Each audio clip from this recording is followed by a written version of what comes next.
لله وكفى وسلام على عباده الذين اصطفى أما بعد أعوذ بالله من الشيطان الرجيم بسم الله الرحمن الرحيم إن الله مع الصابرين سبحان ربك رب العزة عما يصفون وسلام على المرسلين والحمد لله رب العالمين اللهم صل على سيدنا محمد وعلى آل سيدنا محمد وبارك وسلم اللهم صل على سيدنا محمد وعلى آل سيدنا محمد وبارك وسلم اللهم صل على سيدنا محمد وعلى آل سيدنا محمد وبارك وسلم. دنیا کام کی جگہ ہے، قبر آرام کی جگہ ہے اور جنت انعام کی جگہ ہے. دنیا دار العمل ہے، آخرت دار الجزا ہے. دنیا دار الغرور ہے، آخرت دار السرور ہے. دنیا دار الفنا ہے، آخرت دار البقا ہے. دنیا مٹی گارے سے بنی اور فنا ہونے والی ہے، جبکہ جنت سونے چاندی کی اینٹوں سے بنی اور ہمیشہ باقی رہنے والی ہے.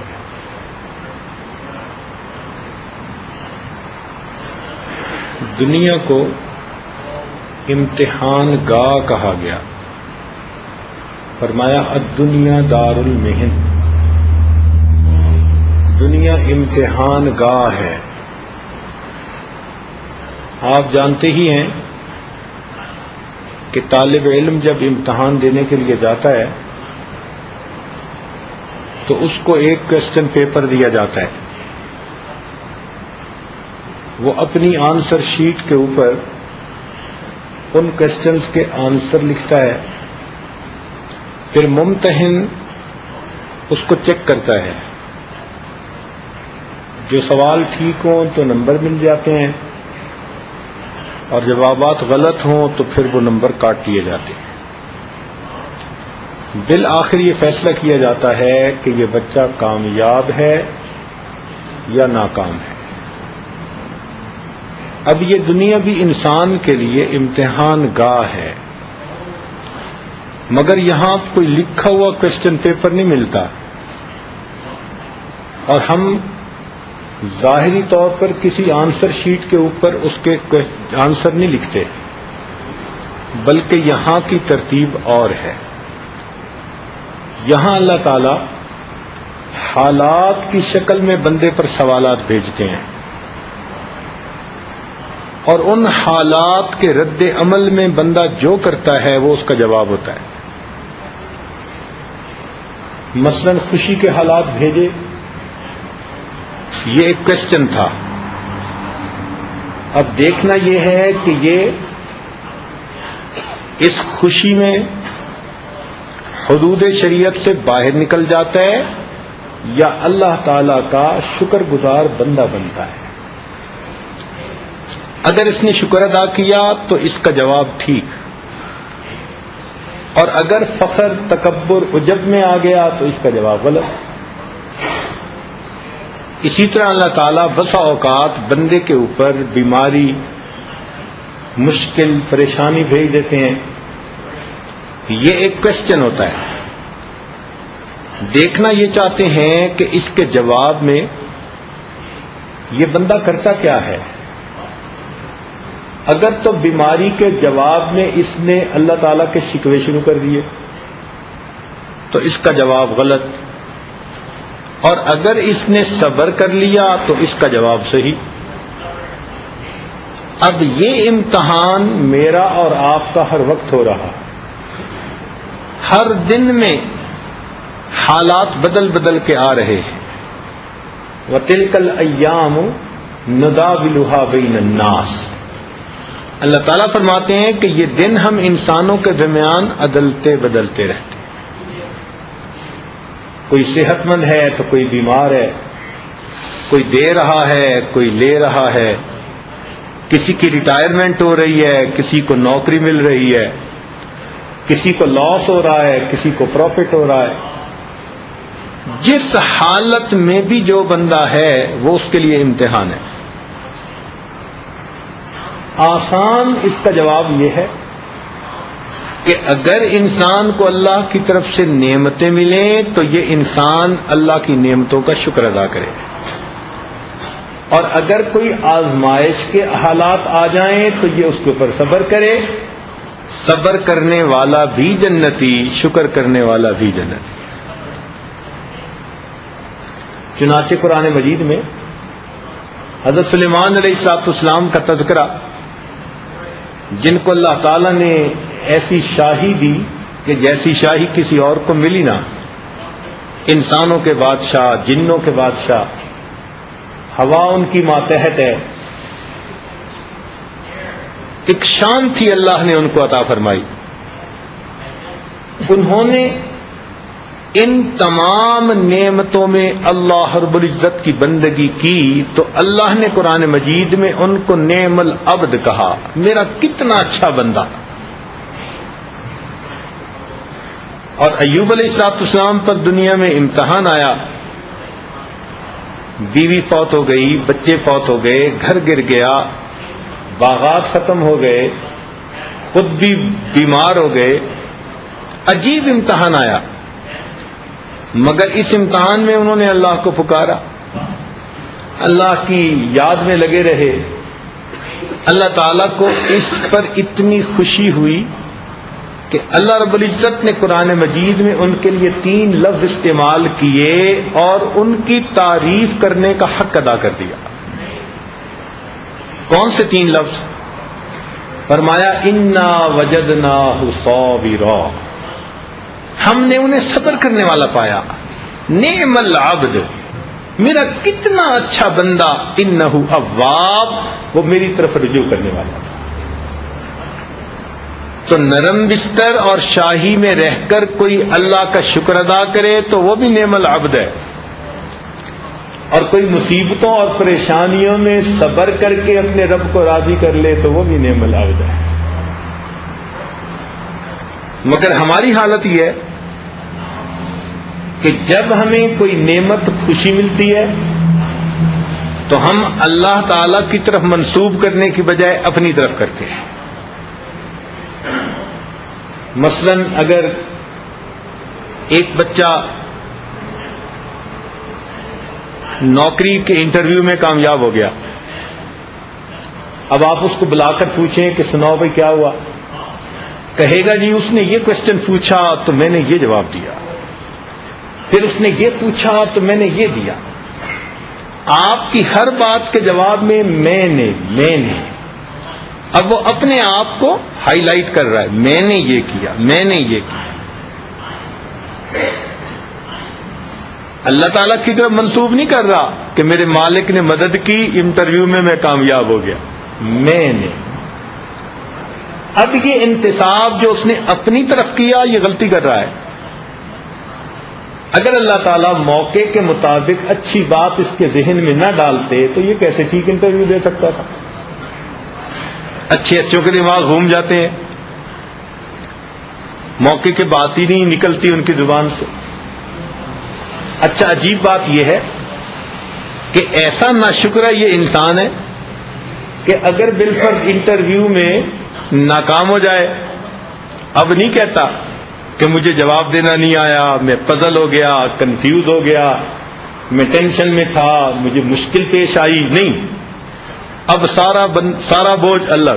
کیا ہوا جی؟ وہ جی اللہ کی مرضی. یعنی جو الٹا کام وہ معاذ اللہ کی مرضی، اور جو اچھا کام میں نے یہ کیا، میں نے یہ کیا. یہ ہماری کوتاہی ہوتی ہے. اللہ تعالی ہمیں آزما رہے ہیں.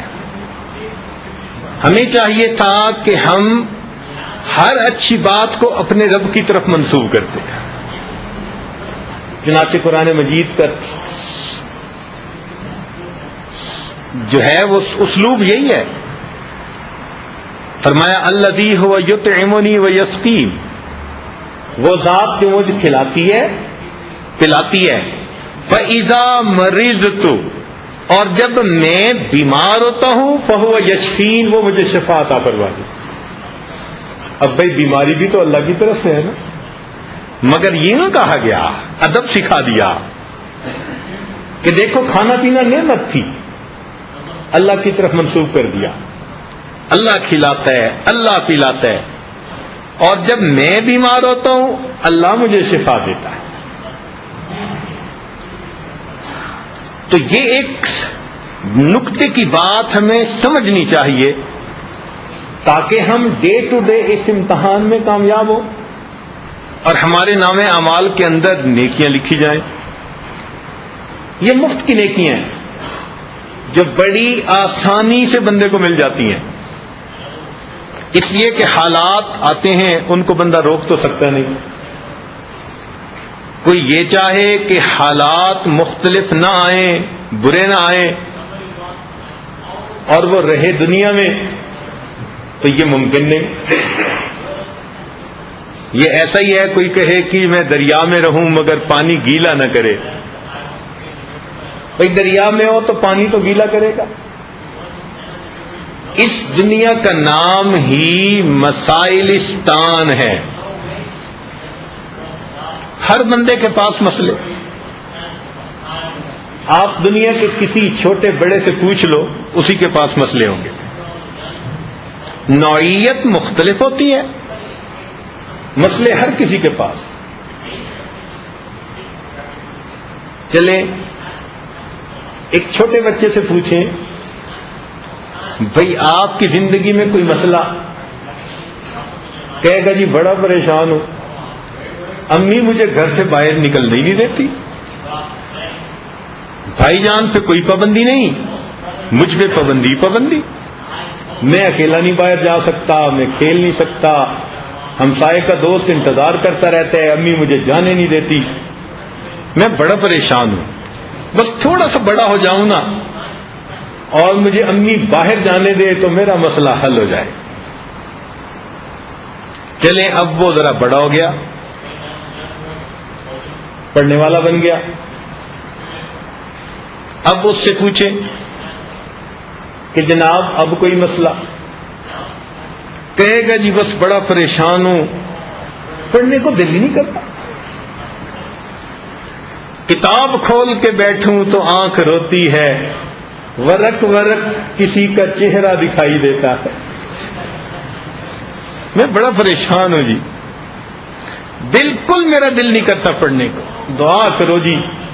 اور میں پڑھتا بھی ہوں نا جی تو پتہ نہیں میں امتحان کے کمرے میں جا کے بھول جاتا ہوں تو نسیان کی بھی مرض ہے، تو دعا کر دو بس یہ کسی طرح پڑھائی کا مسئلہ ختم ہو جائے نا پھر میں ٹھیک ہوں.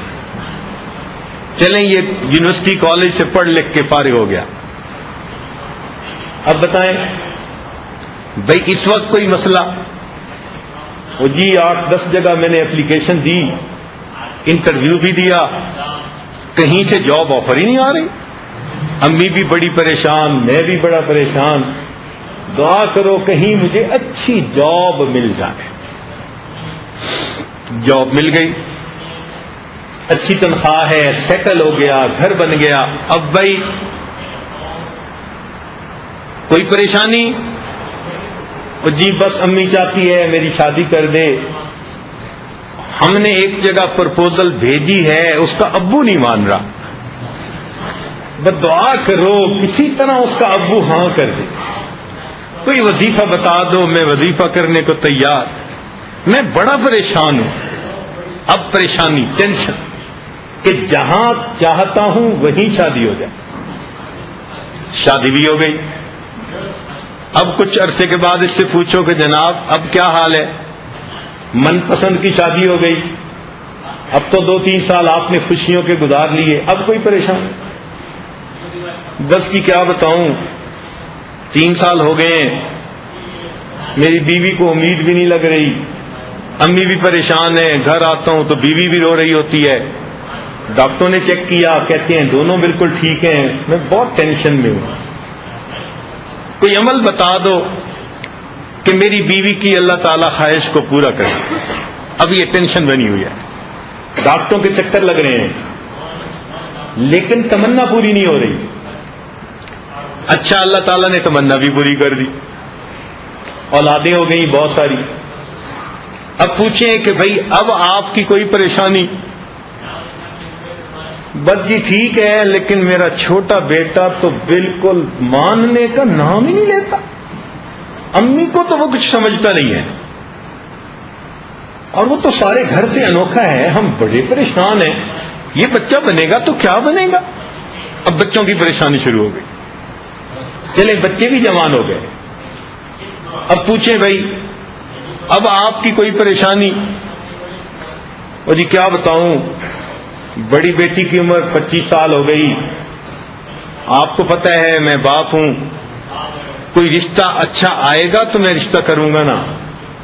اب بیٹی خود تو نہیں کہیں چھوڑ کے آتے، بہت میری بیوی بھی وظیفے کر رہی ہے اور میں بھی دعائیں مانگ رہا ہوں، دعا کرو کوئی اچھی پرپوزل میری بیٹی کے لیے آ جائے۔ چلو جی بیٹی کی پرپوزل آ گئی، رشتے ہو گئے، بیٹے کی بھی پرپوزل آ گئی۔ اب پوچھو بھائی اب آپ خوش ہیں؟ اب تو بچوں کی شادیاں کر بیٹھے۔ جی کیا بتائیں، بیٹی کی شادی خالہ کے گھر کی تھی، ہمیں کیا پتا تھا، اس نے تو بچی کو جیل کی طرح رکھا ہے، بیچاری فریج کا دروازہ ہی نہیں کھول سکتی اجازت کے بغیر۔ اب یہ پریشانی، یعنی نانا دادا بندہ بن جاتا ہے اور اس کی پریشانیاں اسی طرح جس طرح بچپن میں تھی۔ تو اس سے معلوم ہوا کہ یہ دنیا ہے ہی مسائلستان، بس نوعیت بدلتی ہے، پریشانیاں ہر وقت کوئی نہ کوئی رہتی ہے۔ کسی کو صحت کی طرف سے پریشانی، کسی کو اولاد کی طرف سے، کسی کو بیوی کی طرف سے، کسی کو بھائیوں کی طرف سے، کسی کو کاروبار کی طرف سے، کسی کو دفتر کی طرف سے، کہیں نہ کہیں سے کچھ نہ کچھ ہیٹ ہر وقت ملتی رہتی ہے۔ اور اللہ تعالیٰ اصل میں یہ پہنچا کے دیکھتے ہیں کہ میرے بندے تیرا ریئیکشن کیا ہے، تو کیسے بیہیو کرتا ہے، تو ریٹیلیٹ کس طرح کرتا ہے۔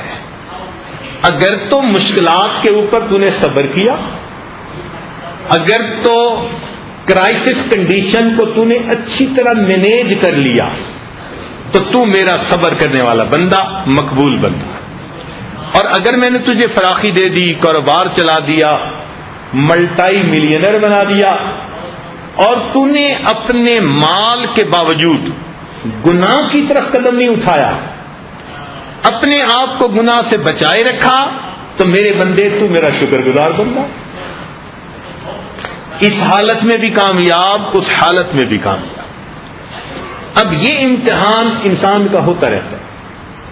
تو عام طور پر دیکھا گیا کہ خوشی کی کنڈیشن میں، نعمتیں ملنے میں تو چلو کوئی الحمدللہ نکل ہی جاتا ہوگا زبان سے، ورنہ تو کئی دفعہ دیکھا وہ بھی نہیں نکلتا۔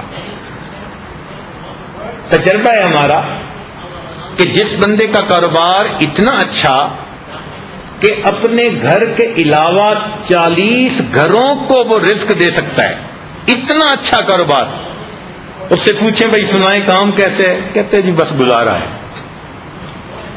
کتنی عجیب بات ہے، یعنی اللہ تعالی کی تعریف کرتے ہماری زبان چھوٹی ہوتی ہے۔ حق تو یہ تھا کہ وہ پوچھتا تو ہماری آنکھوں سے آنسو آتے، ہم رو کے کہتے میرے مالک کا مجھ پر احسان، اس نے میری اوقات سے بڑھ کر مجھے عطا فرمایا، میں اللہ پہ قربان جاؤں، اس نے تو مجھ پر بے انتہا نعمتوں کی بارش کی ہوئی، مگر ہم اللہ تعالیٰ کی نعمتوں کا شکریہ اس کھلے دل سے ادا نہیں کرتے۔ لیکن مشکل یہ ہے کہ جب تھوڑا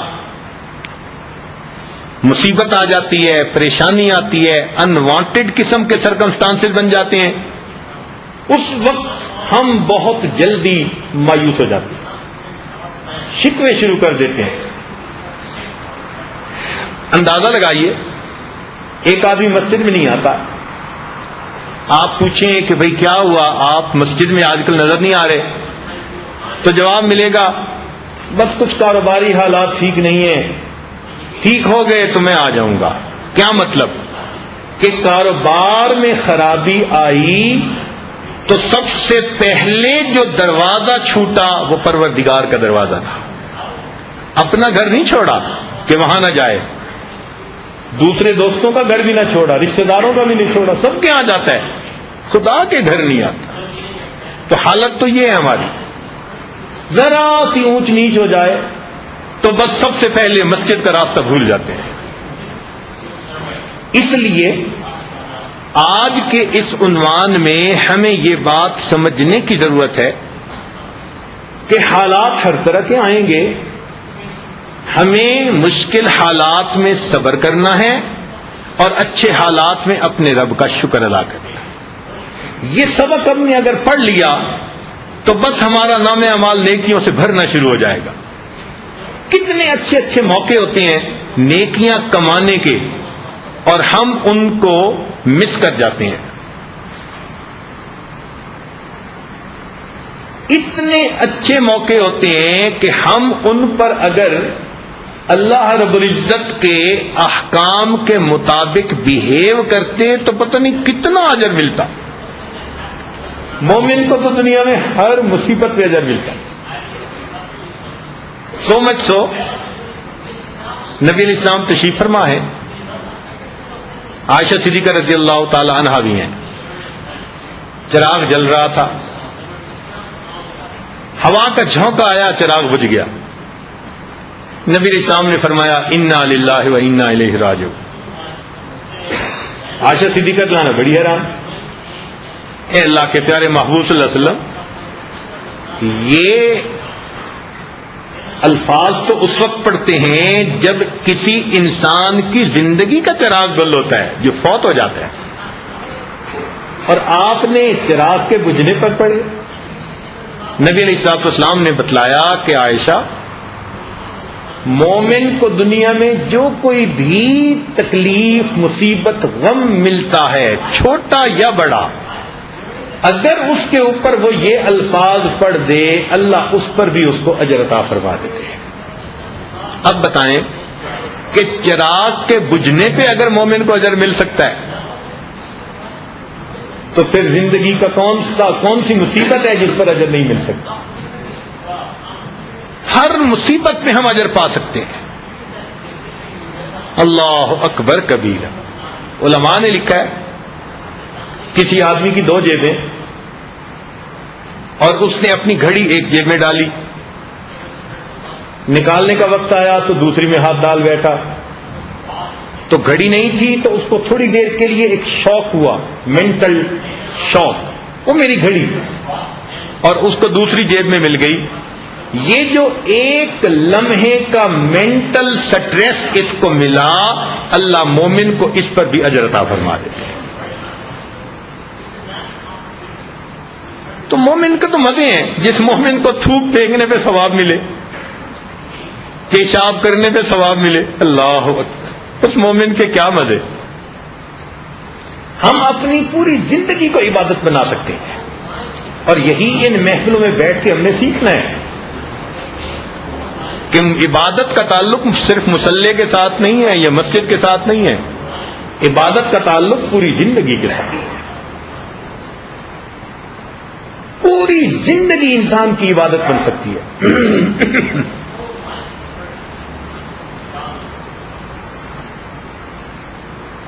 اچھا، یہاں ذہن میں ایک سوال پیدا ہوتا ہے کہ جب اللہ رب العزت بندوں پر اتنے رحیم ہیں، کریم ہیں کہ ان اللہ بالناس لرؤوف الرحیم، تو اللہ تعالیٰ غم اور پریشانیاں بھیجتے ہی کیوں ہیں؟ سب کا رزق وسیع کر دیتے، سب کو صحت دے دیتے، سب کی مرادیں پوری کر دیتے، تو علماء نے لکھا کہ اگر سب کی منشا ادھر پوری ہو جاتی تو پھر امتحان گاہ کیا ہوتی؟ امتحان گاہ تو کہتے ہی اس کو ہیں کہ بندے کی کچھ ایکسپیکٹیشن پوری نہیں ہوتی، کہیں بن مانگے مل جاتے ہیں، کہیں مانگے سے بھی نہیں ملتا. یہی اللہ تعالیٰ کی طرف سے امتحان ہے. وہ جگہ جہاں مومن کی ہر خواہش پوری ہوگی اس کا نام جنت ہے، اور ابھی جنت میں تو نہیں پہنچے. وہاں جب مومن داخل ہوگا کہے گا الحمدللہ الذی اذھب عنا الحزن، سب تعریفیں اللہ کے لیے کہ سب حزن ختم ہو گئے. تو دنیا میں جب تک ہیں تو یہ حالات ہمارے ساتھ ہیں، موت تک رہیں گے. ہاں البتہ ایک پوائنٹ ذہن میں رکھیں کہ کئی مرتبہ انسان مشکل کے اوپر صبر کی بجائے بے صبری کر لیتا ہے تو بہت بڑے اجر سے اپنے آپ کو محروم کر لیتا ہے. یہ صبر کا لفظ قرآن مجید میں 99 مرتبہ استعمال ہوا.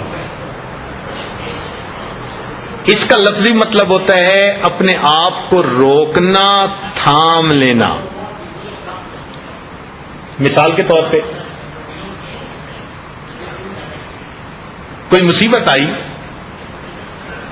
اب زبان سے کچھ الفاظ شکوے کے نکلنا چاہتے ہیں، مگر یہ بندہ اپنے آپ کو تھام لیتا ہے، روک لیتا ہے. اس تھامنے اور روکنے کا نام صبر ہے. اور اگر انسان کے جسم میں، اعضاء میں فرسٹریشن ہو اور زبان سے شکوے کے الفاظ نکلیں تو اس کیفیت کو بے صبری کہتے ہیں. تو بے صبری سے انسان اجر سے محروم ہوتا ہے، صبر سے انسان اجر پا لیتا ہے. اور کئی مرتبہ یہ ذہن میں رکھنا کہ زحمت کی شکل میں رحمت پوشیدہ ہوتی ہے. زحمت کی شکل میں رحمت پوشیدہ ہوتی ہے. ظاہری طور پر وہ زحمت نظر آتی ہے، حقیقت میں اللہ تعالیٰ کی طرف سے رحمت ہوتی ہے. اب اس کی مثال، آپ گھر میں بیٹھے کمرے میں کام کر رہے ہیں، آپ کو اپنے اکلوتے بیٹے کے رونے کی آواز آتی ہے، روئے جا رہا ہے روئے جا رہا ہے. آپ اپنی بہن سے پوچھتے ہیں کہ بچہ کیوں رو رہا ہے؟ وہ کہتی ہے کہ ساتھ والے کمرے میں. تو پوچھتے ہیں کہ اس کی امی اس کو اٹینڈ کیوں نہیں کرتی؟ وہ کہے جی کہ امی ہی تو اٹینڈ کر رہی ہے اور اس کو رلا رہی ہے. تو آپ حیران ہوتے ہیں یہ کیسی ماں ہے، اتنے پیارے بیٹے کو یہ رلا رہی ہے، چپ بھی نہیں کرواتی. تو آپ کو ظاہر میں زحمت بچے پہ نظر آتی ہے، مگر ماں بچے کے لیے رحمت ہے، زحمت تو نہیں ہوتی. اب آپ کو بتایا جائے کہ جی بچے نے پوٹی کر دی تھی، نجاست اس کے جسم پہ لگ گئی تھی، اب اس کی ماں اس کو گرم پانی اور صابن سے نہلا رہی ہے. تو جب آپ یہ الفاظ سنیں گے نا کہ ماں اس کو نجاست سے دھو کے صاف کر رہی ہے، اب آپ کو بات سمجھ میں آئے گی کہ واقعی ماں اپنی شفقت اور محبت کی وجہ سے بچے کے جسم پہ نجاست نہیں دیکھ سکتی، اس کا رلانا بھی بچے کے حق میں رحمت ہی ہے. بالکل اسی طرح کئی مرتبہ ہم گناہوں کے ذریعے اپنے دل کو میلا کر لیتے ہیں، گناہوں کی نجاست ہمارے من میں آ جاتی ہے، اور اللہ تعالیٰ بندوں پر شفیق ہیں، وہ من کی نجاست کو مناسب نہیں دیکھتے، نہیں سمجھتے، تو وہ بندے کے اوپر کچھ حالات بھیج دیتے ہیں. وہ حالات اصل میں کلیننگ پروسیس ہوتا ہے. بندہ ان حالات میں کبھی رو پڑتا ہے، کبھی آہیں بھرتا ہے. یہ جو آنکھوں سے نکلا آنسو ہے یہ اس کے دل کے ظلمت کو دھو دیتا ہے اور اس طرح یہ غم بندے کے پاک ہونے کا سبب بن جاتا ہے. تو زحمت کی شکل میں رحمت پوشیدہ ہوتی ہے. کئی مرتبہ آپ جاتے ہیں ڈاکٹر کے پاس، ڈاکٹر صاحب میرے یہاں پر دیکھیں کیا درد ہے. اب وہ دیکھتا ہے تو ایک پھوڑا بن گیا. وہ کہتے ہیں جناب آپریٹ کرنا پڑے گا، آپ کو ہاسپٹل میں 1 ہفتہ رہنا پڑے گا، اتنا خرچہ آئے گا. میرے پاس مگر ٹائم نہیں ہے. آپ منت کرتے ہیں پلیز ٹائم دے دیں. وہ کہے گا میں بڑا بزی. آپ کہتے ہیں جی پلیز، بلکہ سفارشیں کرواتے ہیں کہ جی ٹائم دے دیں تاکہ جلدی میرا آپریشن کر دیں. آپ حقیقت میں منت کر رہے ہیں، سفارش کر رہے ہیں کہ جناب جلدی میرے جسم پہ چھری چلائیں، جلدی میرے اندر سے خون نکالیں. اب ظاہر میں تو آپ اسی کے لیے کہہ رہے ہیں نا، زحمت ہے دیکھنے میں، لیکن آپ اس کو اپنے لیے رحمت سمجھ رہے ہیں. چنانچہ سرجن آپ کے جسم کو چیرتا ہے، اندر سے کیا گند بلا نکال کے کاٹ کے صاف کر کے ٹانکے لگا دیتا ہے، اور جب آپ شفا پا لیتے ہیں تو آپ اسی ڈاکٹر کو شکریہ کے پھول بھیج رہے ہوتے ہیں. تو بالکل اسی طرح اللہ رب العزت کی طرف سے بھی بعض اوقات رحمت کے حالات آتے ہیں، مگر وہ زحمت کی شکل میں بندے کے لیے رحمت ہوتے ہیں. تو گھبرانے کی ضرورت نہیں ہوتی، بلکہ اس میں اللہ تعالیٰ کے اور قریب ہونے کی ضرورت ہوتی ہے، اور زیادہ شکر ادا کرنے کی ضرورت ہوتی ہے.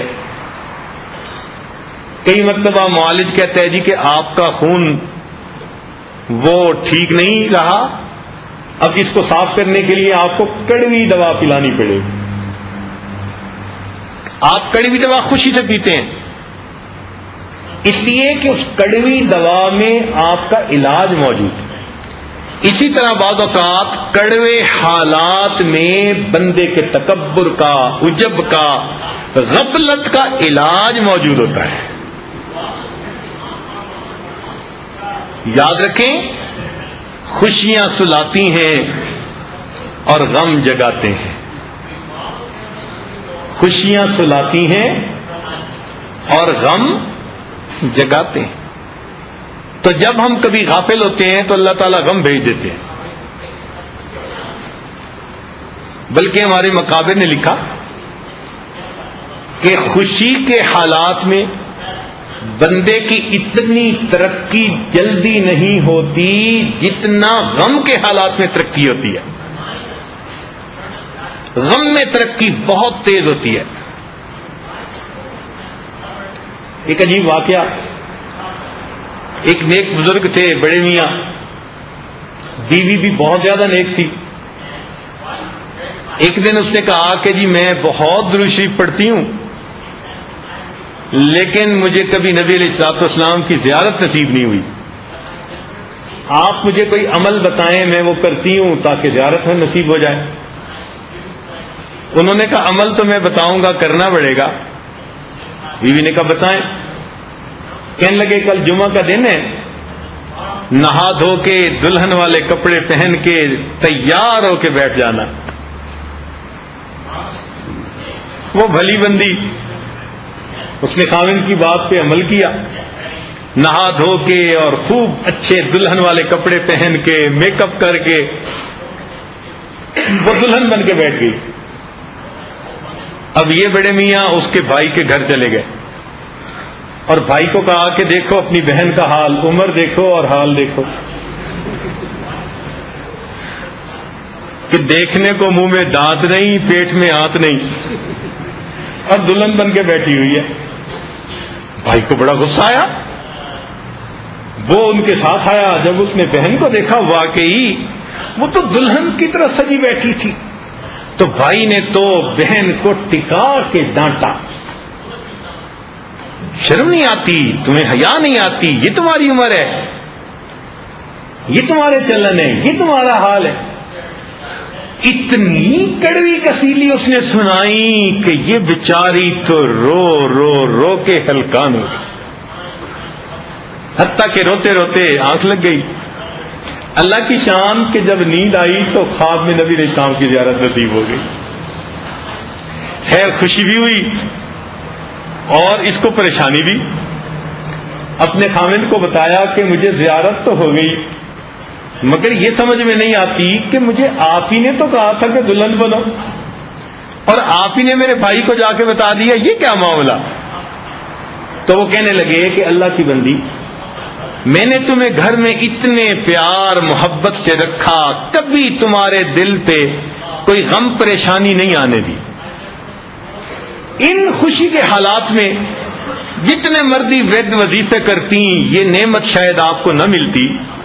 تو میں نے سوچا کوئی ایسا حیلہ کروں کہ آپ کا دل ٹوٹے، کیونکہ اللہ تعالیٰ انا عند منکسرۃ القلوب، ٹوٹے فرماتے ہیں مجھے ڈھونڈنا ہو تو ٹوٹے دلوں میں مجھے ڈھونڈو، میں ٹوٹے دلوں میں ملتا ہوں. تو چھپا چھپا کے نہ رکھ اسے، تیرا آئینہ ہے وہ آئینہ کہ شکستہ ہو تو عزیز تر ہے نگاہ آئینہ ساز میں. جب دل ٹوٹتا ہے اللہ کو پیار آتا ہے بندے. تو فرمایا کہ بھائی نے ڈانٹا، تمہارا دل ٹوٹا، اللہ نے تمہاری مراد کو پورا کر دیا. تو یہ پریشانیاں آتی ہیں کئی مرتبہ. ہاں ایک بات یہاں سمجھنے والی ہے کہ جب بڑے اجر ملنے کی توقع ہو تو پھر انسان کے لیے بڑی سے بڑی مصیبت بھی جھیلنی آسان ہوتی ہے. اس کی مثال سنیے. سخت سردی کا موسم ہے، چلڈ ایئر تیز رفتار سے چل رہی ہے، بندے کے سینے سے پار ہوئی جاتی ہے، باہر کھڑا نہیں کوئی ہو سکتا. ایک آدمی اس وقت بھی جاگ رہا ہے، آنکھیں نیند سے بوجھل ہیں، ٹھنڈی ہوا میں تھپیڑے کھا رہا ہے، لیکن مارکیٹ کا چکر لگا رہا ہے. اس سے اگر کوئی پوچھے کہ بھائی کیا بنا، جا کے گرم رضائی میں لحاف میں سو کیوں نہیں جاتے؟ وہ کہے گا جناب میں ہوں پہرے دار، چوکی دار، میں رات کو جاگ کر پہرا دوں گا تو مہینے کے بعد مجھے اچھی تنخواہ مل جائے. اب اتنی مصیبت کا وقت گزارنا بھی اس بندے کے لیے آسان، کیونکہ اس کو اجر ملنے کی توقع ہوتی ہے. تو جب بڑا اجر ملنے کی توقع ہو تو بندے کے لیے پھر مشکل برداشت کرنی کوئی مشکل نہیں ہوتی، بندہ اسے خوشی سے برداشت کر لیتا ہے. آپ دیکھیں شادی شدہ عورت جو علاج کروا رہی ہے کہ جی میری اولاد ہو جائے، اس کو اچھی طرح پتہ ہوتا ہے کہ جب مجھے امید لگ گئی تو 9 مہینے تو مجھے بیماروں کی طرح گزارنے پڑیں گے، نہ کھانا اچھا لگے گا، نہ کوئی کام کر سکوں گی، کئی دفعہ بلڈ پریشر شوٹ کر جاتا ہے. اور 9 مہینے بعض عورتیں تو بالکل مصیبت میں گزارتی ہیں. اور اس کے بعد جب بچے کی ولادت کا وقت ہوگا تو میرے لیے تو زندگی موت کا وقت ہوگا. اتنی عورت کو تکلیف ہوتی ہے. پھر جب بچہ پیدا ہوگا تو میں چند سال کے لیے اس کی 24 گھنٹے کی خادمہ بن جاؤں، نہ اپنی سہولت سے کھا سکوں گی، نہ پی سکوں گی، نہ خاوند کے ساتھ وقت گزار سکوں گی، مجھے سلیپ لیس نائٹس گزارنی پڑیں گی. لیکن اس تمام مشقتوں میں سے گزرنے کے لیے وہ تیار، کیونکہ اس کا جی چاہتے ہیں اللہ مجھے اولاد عطا فرما. تو جب اجر ملنے کی توقع ہو تو پھر مشکلات کو برداشت کرنا آسان ہو جاتا ہے. ہمیں بھی اگر دل میں پکا یقین ہو کہ ہم صبر کریں گے تو اللہ تعالیٰ ہمیں اجر عطا فرمائیں گے تو پھر مشکلات نہیں رہتی. بندہ ان کو بڑی آسانی کے ساتھ جھیل لیتا ہے. بس یہ بات اگر سمجھ میں آ گئی ہماری زندگی آسان ہو جائے گی. کیونکہ آج اکثر ہماری جو پریشانیاں ہیں وہ بے صبری کی وجہ سے بڑھ جاتی ہیں. مثال کے طور پہ ہم آئے صبح ناشتہ تیار نہیں تھا، میٹنگ پہ جانا تھا. اب ہم تھوڑی دیر کے لیے اپنے غصے کو برداشت نہیں کر سکتے، فوراً بیوی کے بارے میں 2-4 کمنٹس دے دیں گے.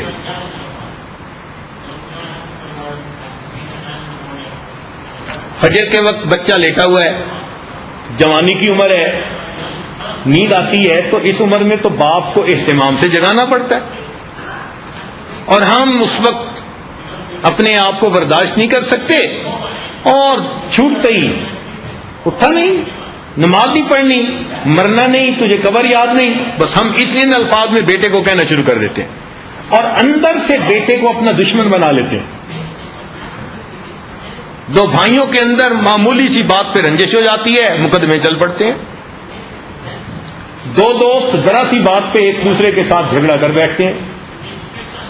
اگر آپ دیکھیں تو معمولی باتیں بے صبری کی وجہ سے ہماری زندگی کی مصیبتیں بن جاتی ہیں اور ضد بازی میں آ جاتے ہیں.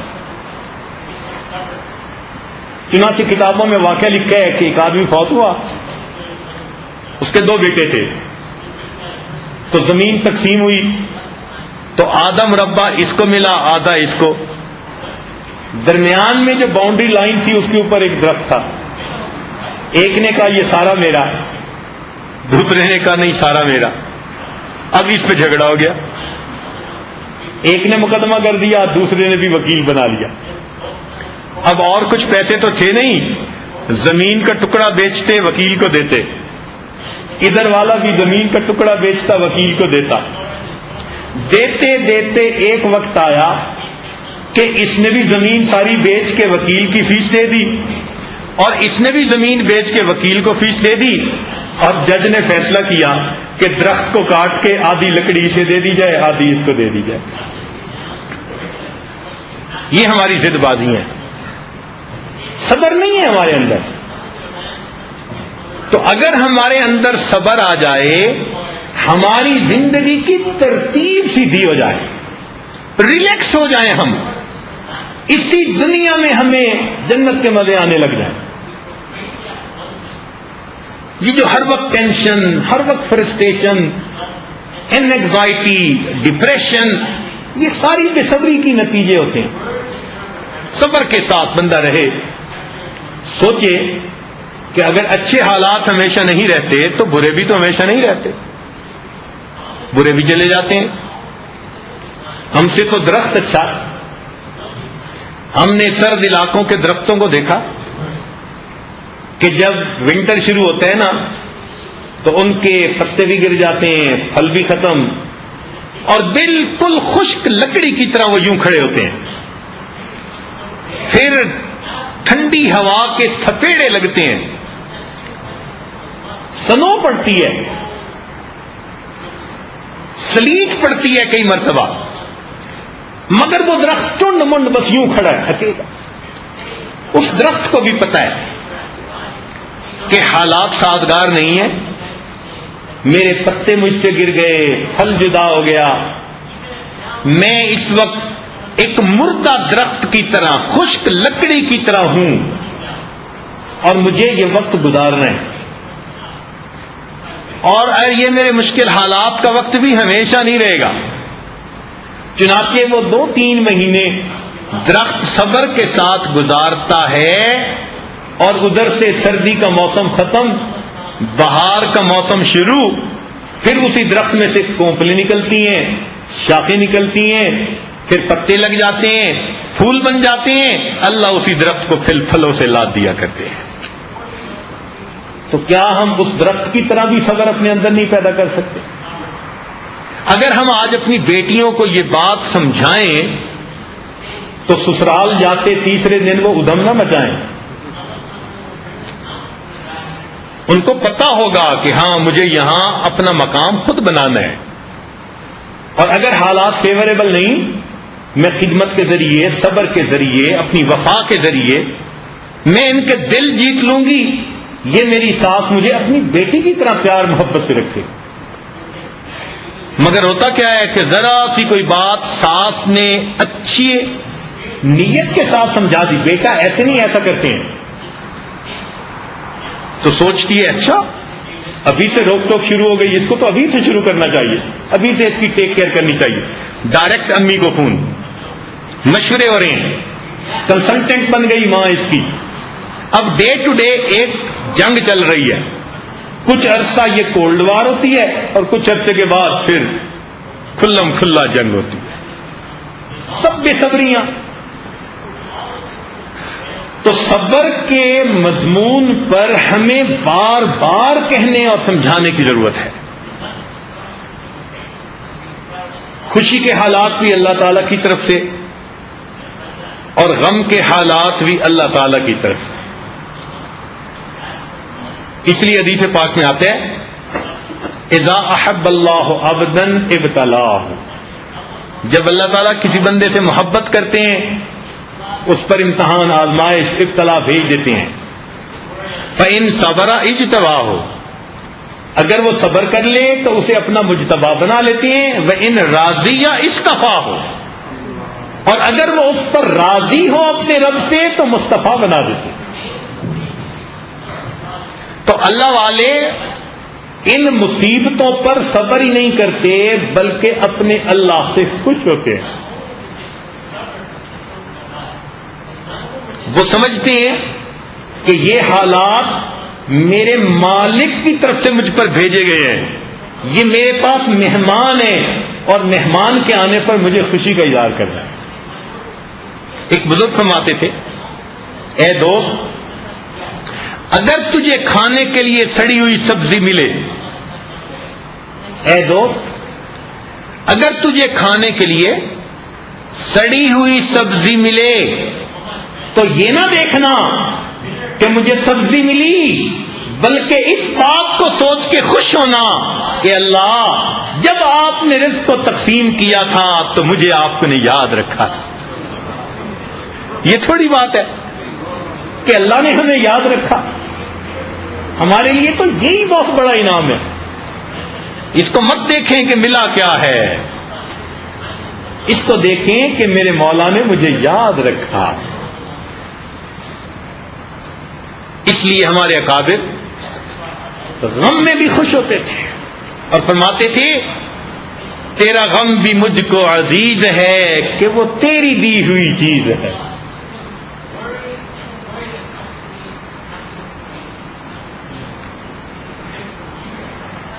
علماء نے واقعہ لکھا ہے، مولانا روم رحمت اللہ علیہ نے بھی،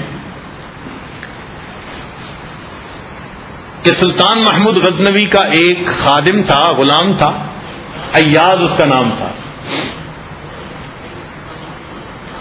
یہ دیہات علاقے سے آیا تھا، مگر اتنا بادشاہ کے ساتھ مخلص تھا کہ بادشاہ کی نظر میں بہت جلدی بڑا مقام پا گیا. جو پرانے لوگ تھے وہ جیلس ہونے لگے.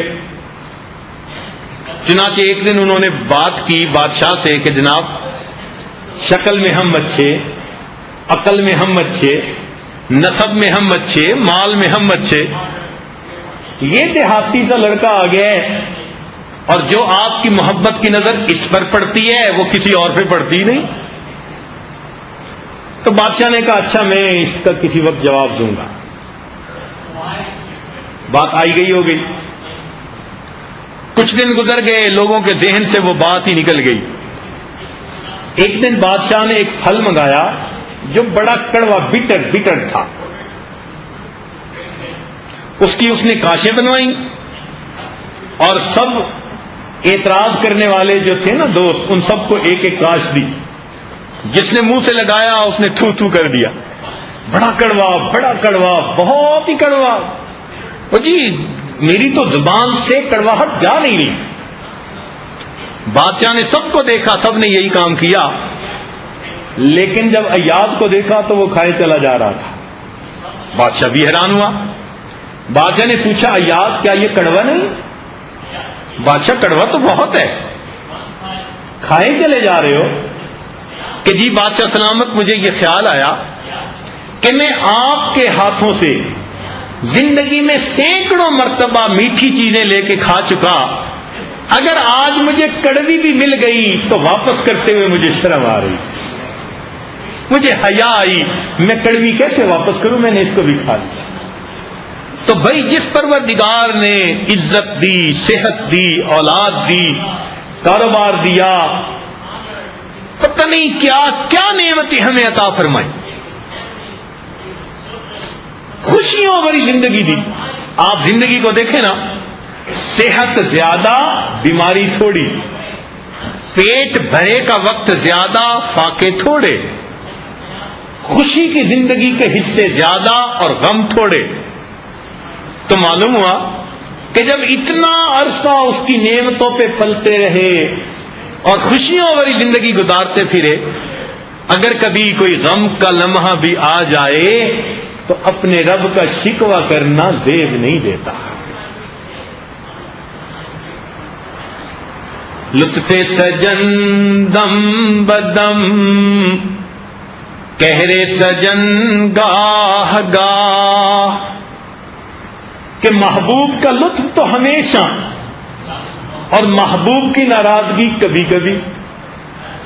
لطف سجن دم بدم، کہر سجن گاہ گاہ، ای بھی سجن واہ واہ، او بھی سجن واہ واہ۔ میرے محبوب، میں ایسے بھی آپ سے راضی اور میں ایسے بھی آپ سے راضی،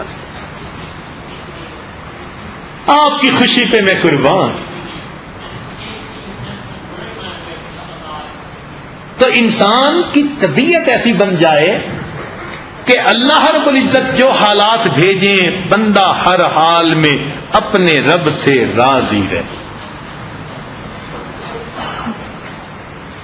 بے صبری سے آئی ہوئی مصیبت نہیں ٹلتی، بے صبری سے آئی ہوئی مصیبت نہیں ٹلتی، مصیبت پر صبر کرنے کا جو ثواب ملنا تھا بندہ اس سے محروم ہو جاتا ہے۔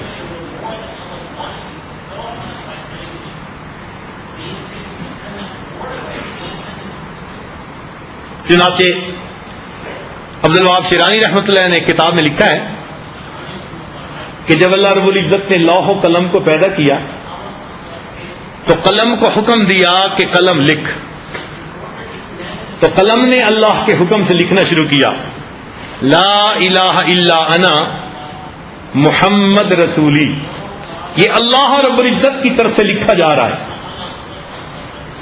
اور اس کے آگے لکھا من لم یستسلم بقضائی، جو میری قضا کو تسلیم نہیں کرتا، ولم یصبر علی بلائی، میری بھیجی ہوئی بلا پہ صبر نہیں کرتا، ولم یشکر علی نعمائی، اور میری نعمتوں پر شکر ادا نہیں کرتا، فلیتخذ ربا سوائی، اس کو چاہیے میرے سوا کسی اور کو اپنا رب بنا لے۔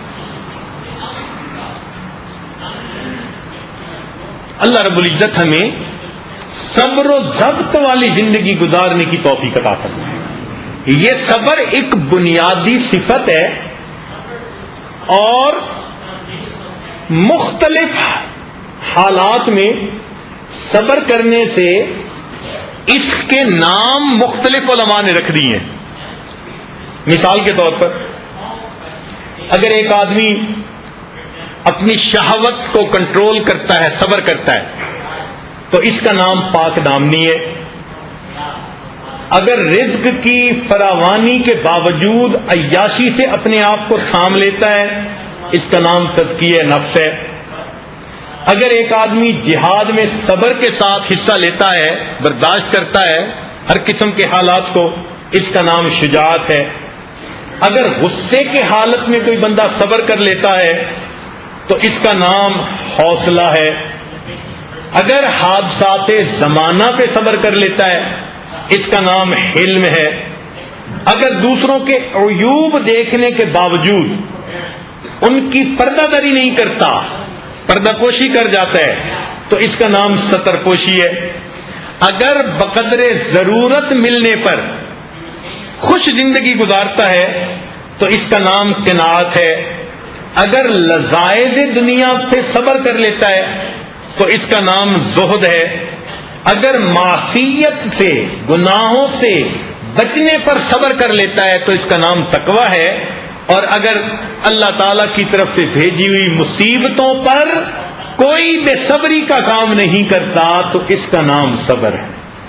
اب بتائیے، ایک صبر کی صفت حاصل ہونے پر مومن کو اتنی صفات خود بخود مل جاتی ہے، تو یہ تو ام الصفات ہوئی، سب صفات کی ماں ہوئی۔ تو ہمیں اپنے اندر صبر پیدا کرنا چاہیے۔ یہ صبر ہی تو تھا نا کہ جس نے یوسف علیہ السلام کو گناہ سے بچا لیا۔ آپ ذرا غور سے دیکھیں کہ یوسف علیہ السلام کو جس ماحول میں گناہ کی دعوت ملی وہ پرفیکٹ ماحول تھا گناہ کے لیے۔ مثال کے طور پر اٹھتی جوانی تھی، اور آپ کو پتہ ہے کہ چڑھتی جوانی میں یہ شہوت کا سمندر بندے سے قابو ہی نہیں آتا۔ جوانی کی عمر، پھر مجرد ہیں، غیر شادی شدہ ہیں۔ غیر شادی شدہ بندے کے اندر شہوت کا زور اور زیادہ کہ اس کے لیے آؤٹ لیٹ نہیں ہوتی اس کے پاس، یہ بھی موجود ہے۔ پھر دیکھیے کہ مکان خالی ہے اور اس کو تالے لگ چکے، تو کسی کے آنے کا ڈر خوف بھی نہیں۔ پھر دیکھیے کہ بے وطنی کی زندگی ہے، اپنے وطن میں تو بندہ عزت کے مارے گناہ نہیں کرتا، اور یہی چلا جائے یو کے تو سمجھتا ہے یہاں کس کو پتا، وہاں پھر اپنی مرضی پوری کر لیتا ہے۔ تو وہ پردیس میں تھے جہاں کوئی واقف نہیں تھا، کسی کو پتہ ہی نہیں تھا یہ کون ہے۔ یہ چیز گناہ کے لیے اور آسانی پیدا کر دیتی ہے کہ گم نامی میں ایک عمل ہو رہا ہے، نہ باپ دادا پہ الزام جانے کا خطرہ، نہ خاندانی عزت خاک میں ملنے کا ڈر، تو پردیس بھی ہے۔ پھر اور دیکھیں کہ جو عورت بلا رہی ہے وہ ملک کی فرسٹ لیڈی ہے، شکل و صورت میں بھی بہت خوبصورت ہوگی، جس کو بادشاہ نے بیوی کے لیے چنا، اور پھر یہ اس کے ماتحت بھی ہیں۔ اللہ اکبر! جب بندہ نوکر ہو، غلام ہو، ماتحت ہو تو ویسے ہی دل میں خیال آتا ہے کہ بھئی اس کی تو ہر بات پوری کرنی ہوتی ہے۔ پھر اس نے دھمکی بھی دی کہ اچھا اگر بات پوری نہیں کرو گے تو میں تمہیں سزا دلواؤں گی، تو بندہ دھمکی میں بھی آ جاتے ہیں کئی مرتبہ۔ تو اگر آپ غور کریں تو اتنی باتیں گناہ کرنے کے لیے ماحول کو سازگار بنا رہی ہیں، لیکن ہوا کیا؟ جب اس نے کہا قالت حیت لک، جواب میں فوراً فرمایا قال معاذ اللہ، میں اللہ کی پناہ مانگتا ہوں، اپنے آپ کو تھام لیا۔ حتیٰ کہ اسی عورت نے بعد میں گواہی دی، انا راودتہ عن نفسہ فاستعصم، میں نے اسے اس کے نفس سے بہکانے کی کوشش کی، اس نے اپنے نفس کو تھام لیا تھا۔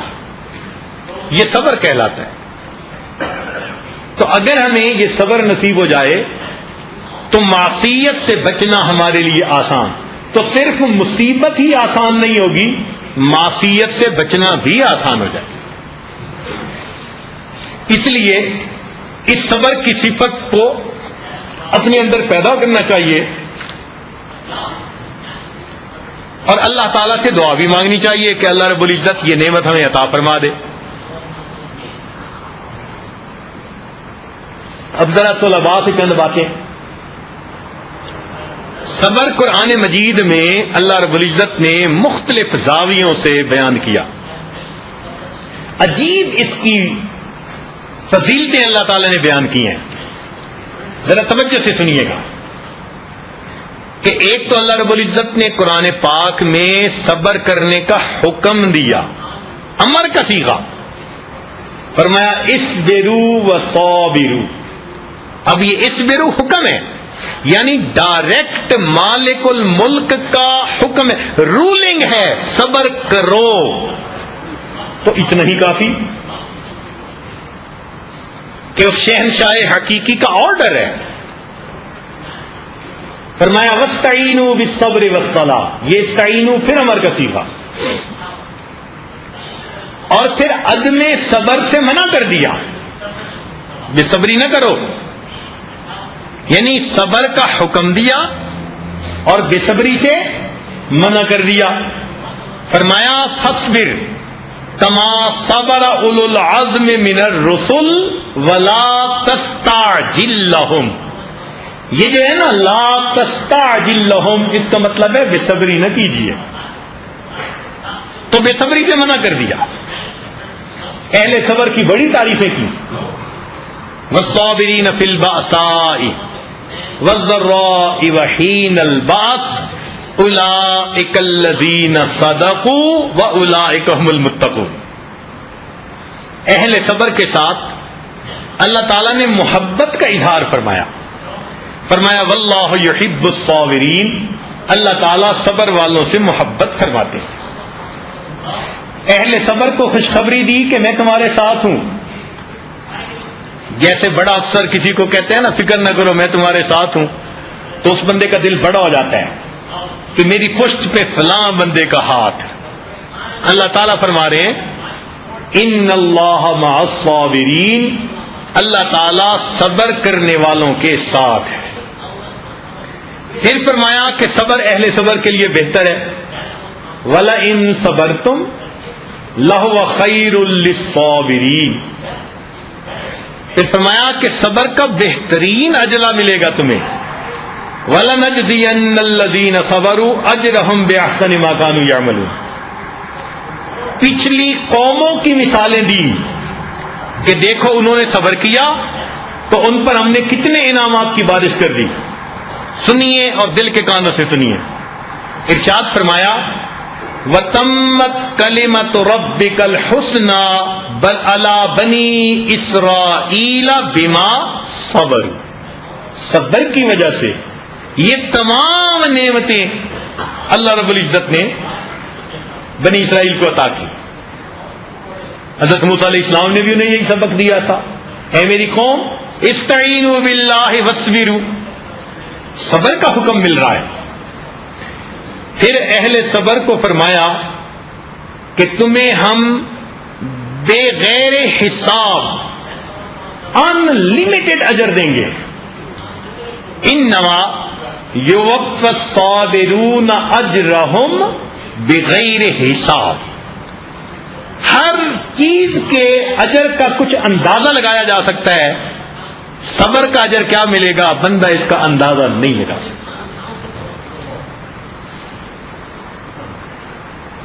اہل صبر کو بشارت دی.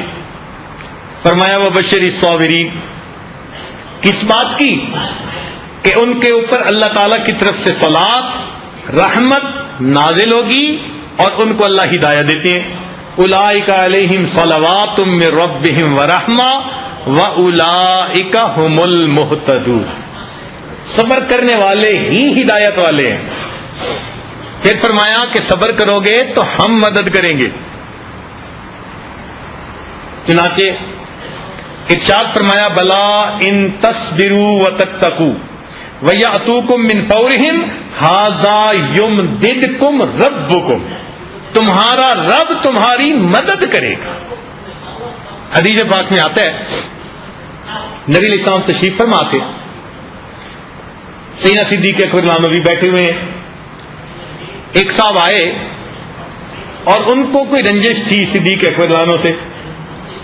انہوں نے آ کے کچھ ان کے بارے میں سخت باتیں کرنی شروع کر دی.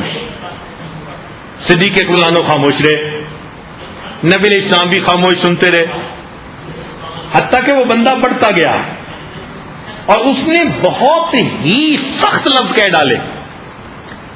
اب جب اس نے اتنے سخت لفظ کہے تو صدیق اکبر رضی اللہ عنہ نے اس کو جواب دیا. جب جواب دیا تو نبی علیہ السلام کھڑے ہو گئے. صدیق اکبر رضی اللہ عنہ نے پوچھا اللہ کے نبی آپ کھڑے ہو گئے؟ فرمایا ابو بکر جب وہ بندہ تمہارے ساتھ زیادتی کر رہا تھا اور تم صبر کے ساتھ خاموش تھے تو ایک فرشتہ تمہاری طرف سے اس بندے کو جواب دے رہا تھا. اب جب آپ نے خود جواب دینے کے لیے زبان کھولی، وہ فرشتہ بھی چلا گیا، میں اللہ کا رسول بھی یہاں سے جا رہا ہوں۔ تو صبر کرنے والوں کا مددگار اللہ رب العزت ہوتے ہیں۔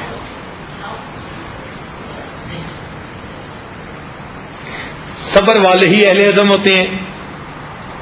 وَلَمَنْ صَبَرَ وَغَفَرَ إِنَّ ذَلِكَ لَمِنْ عَزْمِ الْأُمُورِ، اور فرمایا کہ اہل صبر کو حظوظ عظیمہ عطا کریں گے۔ چنانچہ قارون کے مال کو دیکھ کے جب اہل دنیا کہتے تھے یا لیتنا لنا مثل ما اوتی قارون، تو اس وقت علماء ان کو کیا کہتے تھے؟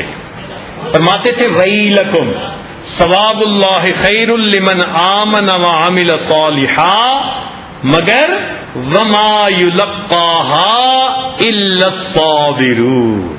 دیکھا، یہ بڑے حظوظ عظیمہ ان کو ملتے ہیں جو صبر والے ہوتے ہیں۔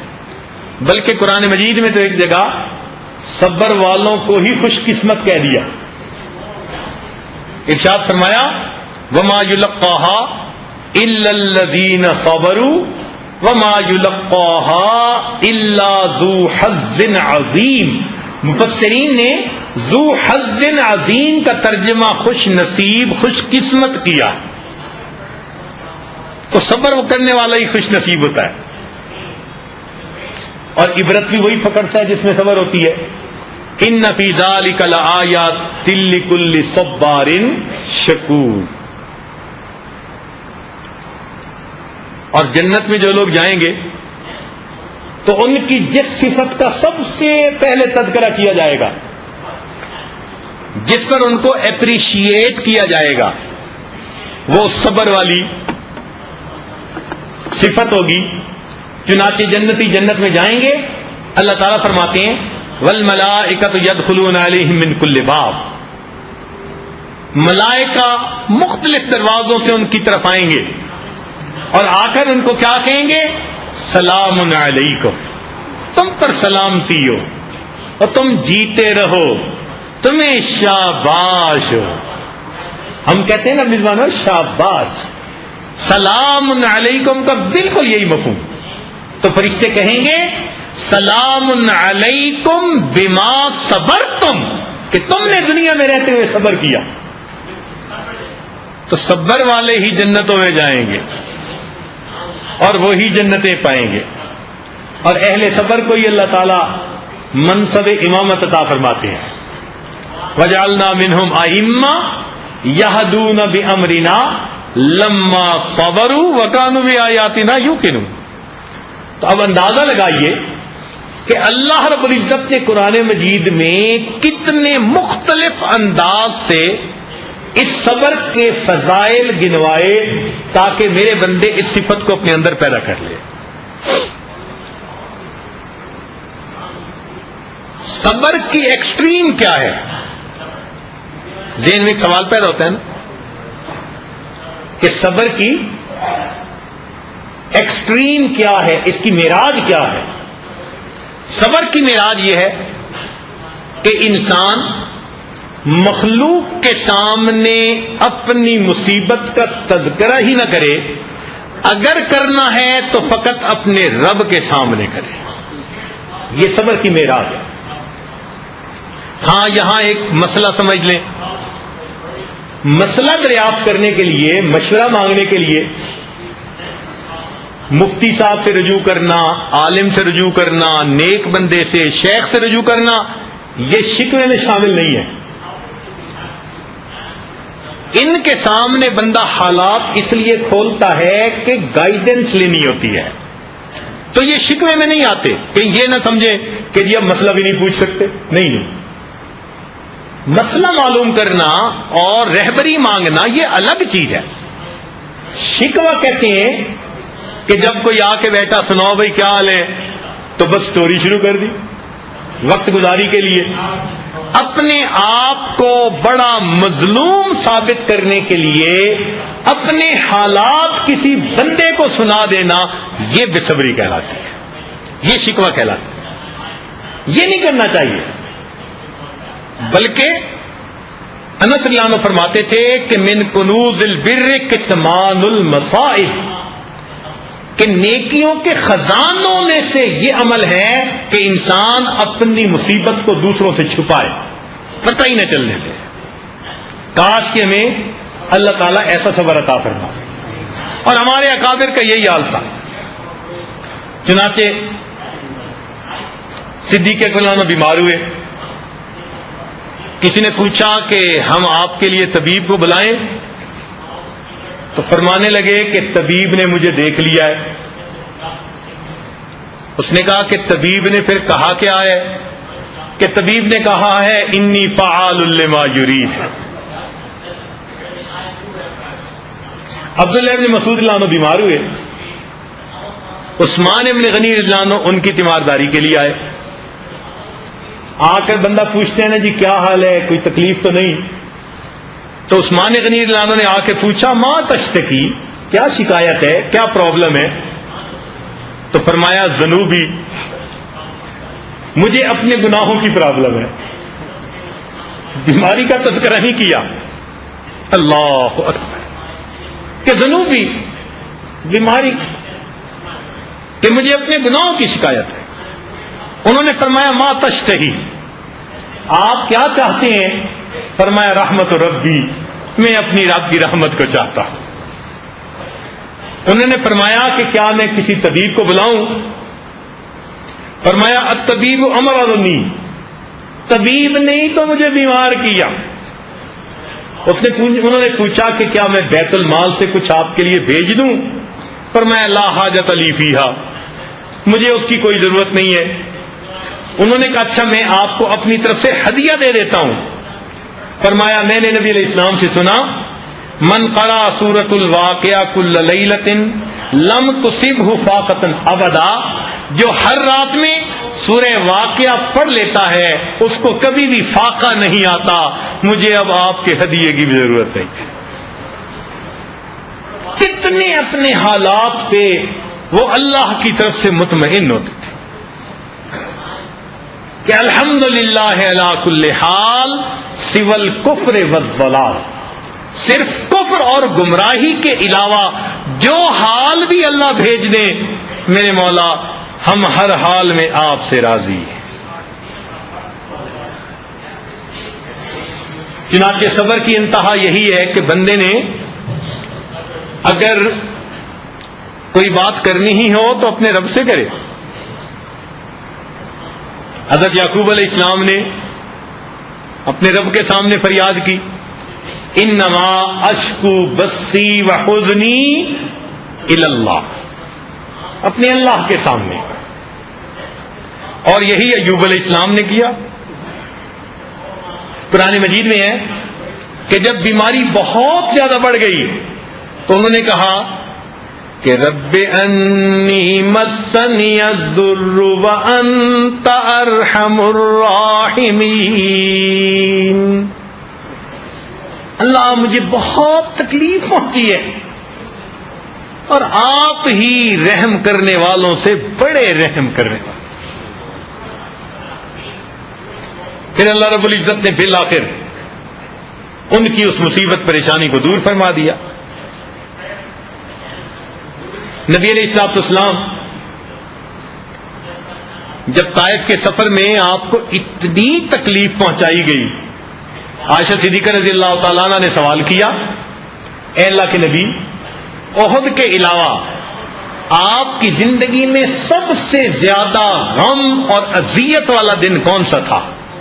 نبی علیہ السلام نے فرمایا حمیرہ، جب مجھے اہل طائف نے شہر سے نکالا، بچوں نے پتھر مارے، میں تھکا ہوا تھا، بھوک بھی تھی، پیاس بھی تھی، زخم ہوتا میں بیٹھنے لگتا، وہ مجھے بیٹھنے بھی نہیں دیتے تھے، پکڑ کے کھڑا کرتے تھے اور پھر مجھے دھکا دیتے تھے کہ چلو۔ اتنا انہوں نے نبی علیہ الصلوۃ والسلام کے ساتھ مس بہیو کیا۔ نبی علیہ السلام نے فرمایا حمیرہ، اس سے اندازہ لگا لو کہ آج اس واقعے کو 9 سال گزر گئے، مجھے اس کی تکلیف آج بھی دل میں محسوس ہوتی ہے۔ لیکن جب آپ بستی سے باہر آ کر بیٹھے تو آپ نے شکوہ کن سے کیا؟ اپنے رب سے، اللہم انی اشکو الیک ضعف قوتی وقلت حیلتی وہوان. یہ ہے صبر کہ 2 رکعت نفل پڑھ لیجئے اور اپنے حالات اپنے رب کے سامنے کہہ دیجئے. مصیبت آئے قرآن پڑھیے. قرآن دلوں کو سکون دینے کے لیے. نبی علیہ السلام بہت غمزدہ ہوتے تھے کافروں کی باتوں پر، حالات پر. قرآن پڑھتے تھے، اللہ قرآن اتار دیتے تھے، فرماتے تھے کذالک لنثبت بہ فؤادک. اے محبوب آپ کے دل کو تسلی سکون دینے کے لیے ہم اس کو تھوڑے تھوڑے وقفے سے اتار دیتے ہیں. تو اللہ کا قرآن پڑھیے اور اللہ کے سامنے دعائیں مانگیے، اللہ تعالی حالات کو بہتر کر دیتے ہیں. ایک بات اور بھی سمجھ میں آتی ہے، وہ یہ کہ اللہ رب العزت نے جب فرشتوں کو بتایا کہ انی جاعل فی الارض خلیفہ، تو فرشتوں نے آگے سے اپنی رائے کا اظہار کیا، اتجعل فیہا من یفسد فیہا ویسفک الدماء. اے اللہ آپ ایسے کو خلیفہ بنا رہے ہیں، نائب بنا رہے ہیں جو فساد مچائے گا اور خون بہائے گا. انسان سے پہلے جو مخلوق تھی وہ یہی کچھ کرتی تھی، تو انہوں نے اسی پہ یہ بھی گمان کر لیا.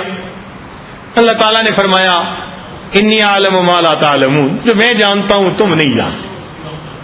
چنانچہ دنیا میں کئی مرتبہ جب ایسے حالات آتے ہیں نا کہ جب ایمان والے نیکی کرتے ہیں، اعمال کرتے ہیں اللہ کو راضی کرنے والے، تو اللہ تعالیٰ علیم بذات الصدور ہونے کے بعد فرشتوں کو گواہ بنا لیتے ہیں، ان کو ذرا سنا دیتے ہیں، دکھا دیتے ہیں.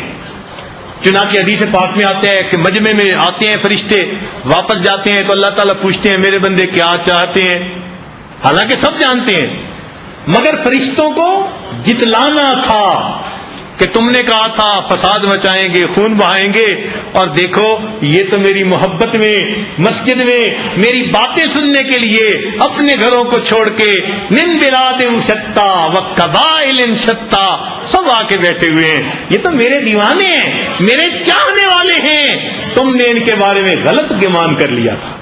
تو اللہ تعالیٰ فرشتوں کو کبھی کبھی جتلا دیتے ہیں. چنانچہ حدیث پاک میں آتا ہے کہ عید کی نماز میں جب بڑا مجمع ہوتا ہے، اللہ تعالیٰ فرشتوں سے پوچھتے ہیں کہ یہ میرے بندے مجھ سے کیا چاہتے ہیں، حالانکہ ان کو پتہ ہے، مگر فرشتوں کو شامل کرتے ہیں تاکہ ان کو پتہ چلے. تو فرشتے کہتے ہیں اللہ جو مزدور مزدوری کرے وہ پھر اپنا اجر مانگتا ہے، انہوں نے رمضان کے روزے رکھے، تراویح ادا کی، اے اللہ یہ وہ مزدور ہیں آپ سے مزدوری مانگنے کے لیے اکٹھے ہو گئے ہیں. اللہ تعالیٰ فرماتے ہیں میرے بندوں اور بندیوں سے کہہ دو قوموا مغفور لکم، کھڑے ہو جاؤ بخشے بخشائے، میں نے تمہارے گناہوں کو تمہاری نیکیوں میں تبدیل فرما دیا. تو اللہ تعالیٰ فرشتوں کو جتلاتے ہیں کہ دیکھو تم نے کیا کمنٹس دیے تھے، اور میں نے پیدا کیا تھا تو مجھے پتا تھا کہ ساری انگلیاں ایک جیسی نہیں، اس میں کچھ میرے ایسے بھی بندے ہوں گے جو مجھ پہ قربان ہونے والے، مجھے عبادت کرنے والے، میری خاطر ہر تکلیف برداشت کرنے والے ہوں گے. اس لیے اللہ تعالیٰ کبھی کبھی اپنے پیاروں پر ایسے حالات بھیج دیتے ہیں. چنانچہ حضرت ابراہیم علیہ السلام کو خواب میں کہہ دیا کہ بیٹے کو ذبح کرو. اب بڑھاپے کی عمر اور پھر بیٹا اس کو ذبح کرنا، اللہ اکبر. جب وہ چلنے کے قابل ہوا اس کو لے کے چل پڑے. بیوی کو کہا کہ اس کو تیار کر دو، کسی بڑے سے ملاقات کروانی ہے. سیدہ ہاجرہ رضی اللہ تعالیٰ عنہ نے تیار کر دیا. جب گھر سے نکلے شیطان پیچھے بی بی ہاجرہ کے پاس آیا، پتہ ہے کہ تمہارا خاوند بیٹے کو کہاں لے کر گیا؟ انہوں نے کہا بڑے کی ملاقات کے لیے. کہتے ہیں بڑی کی ملاقات کوئی نہیں، وہ اس کو ذبح کرنے کے لیے لے کے گیا. انہوں نے کہا بوڑھے کی شکل میں آیا تھا، تیری عقل سٹھیا گئی، مت ماری گئی، کوئی باپ بھی اپنے بیٹے کو قتل کر سکتا ہے؟ تو کہنے لگا ہاں ان کو اللہ کا حکم ہوا ہے. تو سیدہ ہاجرہ نے کہا کہ اگر اللہ کا حکم ہوا ہے تو اس کو تو پورا کرنا ہے. اگر میرے بارے میں حکم ہوتا میں بھی اپنے آپ کو قربانی کے لیے پیش کر دیتی. شیطان کا داؤ نہ چلا. آ گیا حضرت اسماعیل علیہ السلام کے پاس. پتہ ہے کہاں جا رہے ہو؟ ان کا بڑے کی ملاقات کے لیے. کوئی نہیں, تمہارے والد تو تمہیں ذبح کرنے لے جا رہے ہیں. انہوں نے کہا بوڑھے تیری عقل خراب ہو گئی, کوئی باپ بھی اپنے بیٹے کو ذبح کرتا ہے؟ اس نے کہا ہاں اللہ کا حکم ہوا. تو اسماعیل علیہ السلام کہتے ہیں کہ اگر اللہ کا حکم ہوا ہے تو اللہ کے حکم پر جان قربان کرنے کے لیے میں بالکل تیار ہوں. یہاں بھی داؤ نہ چلا. ابراہیم علیہ السلام کے پاس آیا, کہتے ہیں بیٹے کو ذبح نہ کرنا. قابیل نے اپنے بھائی حابیل کو قتل کیا تھا. آج تک اس کے زمین و آسمان کے اندر برائی کے چرچے ہیں. تو بیٹے کو قتل کرے گا تیری بھی بدنامی ہوگی. انہوں نے کہا کہ تیرا دماغ چل گیا. قابیل نے بھائی کو مارا تھا اپنی شہوت پوری کرنے کے لیے, نفسانی خواہش پوری کرنے کے لیے, بیوی چاہتا تھا. اور میں اپنے بیٹے کو ذبح کر رہا ہوں اپنے رب کے حکم کے اوپر. میں اس کی رضا چاہتا ہوں. کیا اس میں اور اس میں جو ہے وہ مناسبت ہے؟ چنانچہ ادھر بھی بات نہ چلی. اب ذرا آگے نکلے تو اسماعیل علیہ السلام نے اپنے والد سے پوچھا, ابو آپ تو کہتے تھے کہ کسی بڑے کو ملنے کے لیے جانا ہے, کب ملاقات ہوگی؟ جب بچے نے پوچھا یہ وہ وقت تھا کہ جب والد نے اس کے سامنے بات کھولی. یا بنیا, اے میرے بیٹے, انی ارا فی المنام, میں نے خواب دیکھا ہے, انی اذبحک, کہ میں تمہیں ذبح کر رہا ہوں. فانظر ماذا ترا, میرے بیٹے بتا تیری کیا رائے ہے؟ اب دیکھ کے بیٹے کا دیکھیے, چھوٹا سا ہے, صرف دوڑنے کے قابل ہی ہوا تھا نا. اتنا معصوم بچہ, عام طور پہ ناپختگی کی عمر ہوتی ہے, مگر اللہ کی محبت اس بچے کے رگ رگ میں, ریشے ریشے میں اتنی رچ گئی تھی کہ وہ آگے سے جواب دیتا ہے, یا ابتف الما تؤمر, ابا جان کر گزریے جس کا آپ کو حکم ہوا. ستاجدنی انشاء اللہ من الصابرین, آپ مجھے صبر کرنے والوں میں سے پائیں گے. چنانچہ باپ اپنے بیٹے کو ذبح کرنے کے لیے لٹا دیتے ہیں. اللہ اکبر.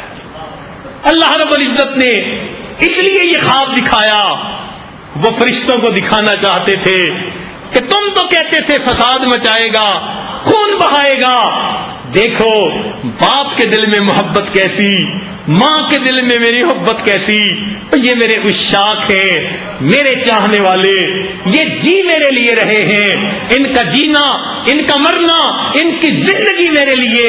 لہذا اتنے محبوب بیٹے کو ذبح کرنے کا حکم دیا. آخر باپ نے لٹا دیا, گلے پر چھری رکھ دی, چلانے کے لیے زور لگا دیا. اللہ نے فرشتوں کو منظر دکھایا. فرشتوں کو دکھانا تھا بشر ایسے بھی ہوتے ہیں. اللہ نے فرشتوں کو دکھایا ہوگا, اور دیکھو یہ بھی بشر ہوتے ہیں, میری محبت میں اپنی جانیں فدا کرنے والے. یہ سارے فساد مچانے والے نہیں, کچھ گناہگار ہوتے ہیں مگر کچھ میرے چاہنے والے بھی ہوتے ہیں. اس لیے اللہ تعالیٰ اپنے پیاروں پر ایسے حالات لے آتے ہیں جب وہ استقامت دکھاتے ہیں اور اللہ کے نام پر اپنا سب کچھ لٹا دیتے ہیں. اللہ پھر فرشتوں کو دکھاتے ہیں, دیکھو میرے بشر, میرے چاہنے والے, میرے عاشق ایسے بھی ہوا کرتے ہیں. چنانچہ اس قسم کی کتنی مثالیں اس امت کے اندر پیش کی گئیں, سبحان اللہ, حیران ہوتے ہیں.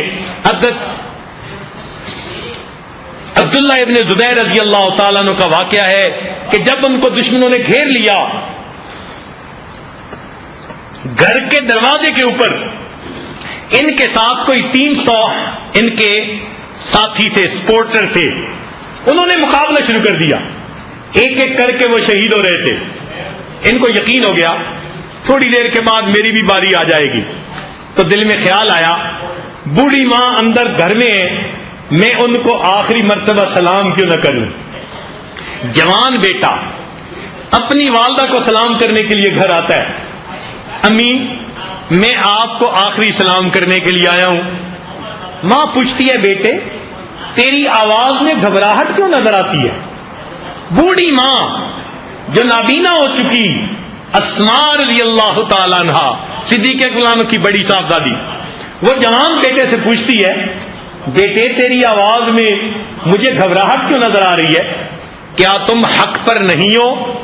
امی میں حق پہ ہوں. تو بیٹے حق والے تو نہیں گھبرایا کرتے. امی مجھے یہ خیال آتا ہے کہ یہ لوگ جب مجھے شہید کر دیں گے تو میری لاش کا قیمہ کر دیں گے، اس کا مسلح کر دیں گے، اس کی شکل بگاڑ دیں گے. تو ماں آگے سے جواب دیتی ہے کہ بیٹے جب بکری کو ذبح کر دیا جاتا ہے تو اس کی کھال اتارنے سے بکری کو کوئی تکلیف نہیں ہوا کرتی.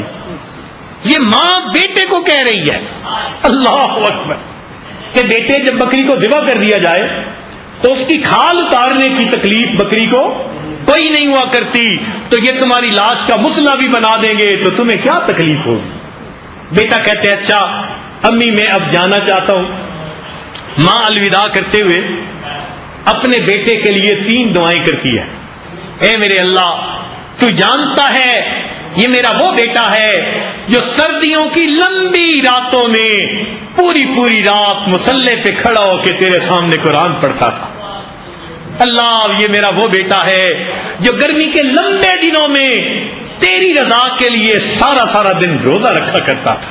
اور اے اللہ یہ میرا وہ بیٹا ہے جس نے اپنی خدمت سے اپنے ماں باپ کے دل کو خوش کر دیا. اللہ اب تو بھی میرے بیٹے سے خوش ہو جانا. یہ دعا دینے کے بعد ماں اپنے بیٹے سے کہتی ہے کہ بیٹے میری بینائی چلی گئی، تمہاری شکل تو میں دیکھ نہیں سکتی، ذرا میرے قریب ہو جاؤ، میں تمہیں اپنے سینے سے لگا لوں، تمہیں تمہارے رخسار کا بوسہ لے لوں اور میں تمہارے جسم کی خوشبو سونگھ لوں. فرشتوں کو دکھانا تھا بشر ایسے بھی ہوتے ہیں. یہ منظر اللہ نے فرشتوں کو دکھایا ہوگا. دیکھو ایسی مائیں ہوتی ہیں، ایسے جوان بیٹے ہوتے ہیں اور یوں میرے نام پہ اپنے آپ کو قربان کرنے کے لیے تیار ہو جاتے ہیں. چنانچہ حضرت خبیب رضی اللہ تعالیٰ عنہ کو مکہ والوں نے دھوکے سے گرفتار کر لیا. سوچا کہ ان کو مکہ سے باہر نکل کے ایک جگہ پھانسی چڑھا دیا جائے. مکہ کے لوگ جمع ہو کے آ جاتے ہیں. ابو سفیان ان سے پوچھتا ہے کیا یہ اچھا ہو ہم تمہیں آزاد کر دیں اور اس کے بدلے تمہارے نبی یہاں ہوتے؟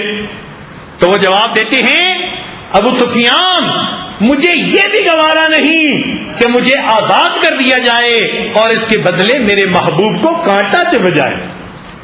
ابو سفیان حیران ہوتا ہے اچھا اتنی محبت.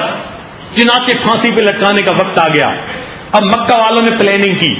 انہوں نے 40 بندوں کو گھیرے میں کھڑا کیا کہ جب ہم رسہ کھینچیں گے اور لاش لٹکے گی تو 40 آدمی ایک وقت میں دوڑ کر جائیں گے اور اپنے نیزے ان کے جسم کے اندر داخل کر دیں گے. 40 نیزے ایک وقت میں ان کے جسم میں داخل کریں گے. اس وقت خبیب رضی اللہ تعالیٰ عنہ اپنے ارد گرد دیکھتے ہیں کوئی اپنا نظر نہیں آتا، سب غیر تھے، کفار تھے. تو خبیب رضی اللہ تعالیٰ عنہ نے اس وقت اللہ سے دعا مانگی اللہ اپنا تو میرا یہاں کوئی بھی نہیں، آپ میرے اپنے ہیں، بس میں اتنی دعا مانگتا ہوں میرے سلام میرے محبوب تک پہنچا دینا. اس وقت میں یہ دعا مانگی اللہ میرے سلام میرے آقا تک پہنچا دینا. روایات میں آتا ہے نبی علیہ السلام مسجد نبی میں بیٹھے ہیں، اللہ نے سب دیواروں کو ہٹا دیا. اللہ کے نبی نے منظر آنکھوں سے دیکھا، ان کی لاش لٹکائی گئی، 40 بندوں نے ان کے جسم کے اندر نیزے مارے.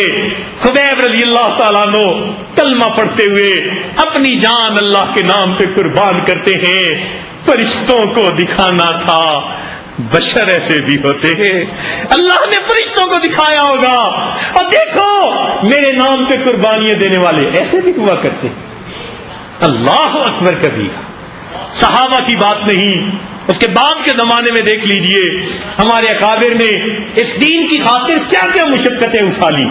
امام مالک رحمت اللہ علیہ ان کو ایک مسئلہ بتانے کے اوپر حاکم وقت نے ناراض ہو کر چہرے کو سیاہ کر دیا، گدھے پہ بٹھایا، جوتوں کا ہار ان کے گلے میں ڈالا اور مدینے کے اندر پھر آیا، لوگ دیکھیں کتنا ذلیل کر رہا ہوں۔ اور امام مالک کا یہ حال ہے، لوگوں کو کہہ رہے ہیں اور جس نے مجھے پہچانا اس نے پہچان لیا، جس نے نہیں پہچانا میں بتاتا ہوں کہ میں مالک ابن انس ہوں، مجھے اللہ کے دین کے لیے ہمیلیٹ کیا جا رہا ہے۔ فرشتوں کو دکھانا تھا، بشر ایسے بھی ہوتے۔ امام احمد بن حنبل رحمۃ اللہ علیہ خلق قرآن کے مسئلے میں 100 کوڑے لگائے جاتے ہیں، کتابوں میں لکھا ہے جب 100 کوڑے لگے تو گوشت قیمہ بن گیا، قریب کے بندے نے قیمہ اپنے ہاتھ سے اٹھایا، پہاڑ جیسی استقامت تھی۔ اللہ نے فرشتوں کو دکھایا ہوگا، فرشتوں کو دکھانا تھا، بشر ایسے بھی ہوتے ہیں۔ اتنی استقامت ہوتی ہے، دین کے اوپر اتنے پکے ہوتے ہیں، ان کے جسم سے جان تو نکالی جا سکتی ہے، ان کے دلوں سے ایمان کو نہیں نکالا جا سکتا۔ ہمارے اکابر میں سے حضرت شیخ الہند رحمۃ اللہ علیہ کا واقعہ بڑا مشہور ہے کہ جب ان کی وفات ہوئی 1920 میں، تو حکیم اجمل کی کوٹھی پر تھے، علاج کے لیے آئے ہوئے تھے، ان کو نہلایا گیا۔ نہلانے والے نے ان کی کمر کے اوپر کچھ عجیب نشانات زخموں کے دیکھے، کسی کو پتہ نہیں تھا کہ یہ کیا۔